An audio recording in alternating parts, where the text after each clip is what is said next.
গাজীপুরের শ্রীপুরে মাওনা চৌরাস্তার রিয়াজউদ্দিন সরকার সুপার মার্কেটে অগ্নিকাণ্ডের ঘটনা ঘটেছে। শুক্রবার গভীর রাতে আগুনের ঘটনা ঘটে। খবর পেয়ে ফায়ার সার্ভিস ঘটনাস্থলে এসে আগুন নিয়ন্ত্রণে আনে, তবে ততক্ষণে পুড়ে যায় মার্কেটের 5টি দোকান। আগুনে মাওনা সার্জিক্যাল দোকান সহ প্রায় 40 লক্ষাধিক টাকার ক্ষয়ক্ষতি হয়েছে বলে জানান ক্ষতিগ্রস্ত ব্যবসায়ীরা। খবর পেয়ে সকালে ক্ষতিগ্রস্ত এলাকা পরিদর্শন করেন শ্রীপুর পৌর বিএনপির সাবেক সাধারণ সম্পাদক বিল্লাল হোসেন ব্যাপারী। এ সময় তিনি ক্ষতিগ্রস্ত ব্যবসায়ীদের খোঁজ খবর নেন ও তাদেরকে সমবেদনা জানান।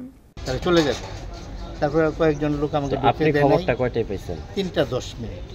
3:10 আগুনটা লাগছে কখন এটা বলতে পারি। 3:10 আমি খবর আপনি শুনেন নাই বা জিজ্ঞাসা করেন না? বলছি তার আগে গুরুত্বপূর্ণ বিষয় যেটা আমরা দেখলাম যে মেডিকেল ইকুইপমেন্টের একটা দোকান আছে এখানে, মাওনা সার্জারি, এটার মধ্যে ব্যাপক ক্ষতি সাধন হয়েছে।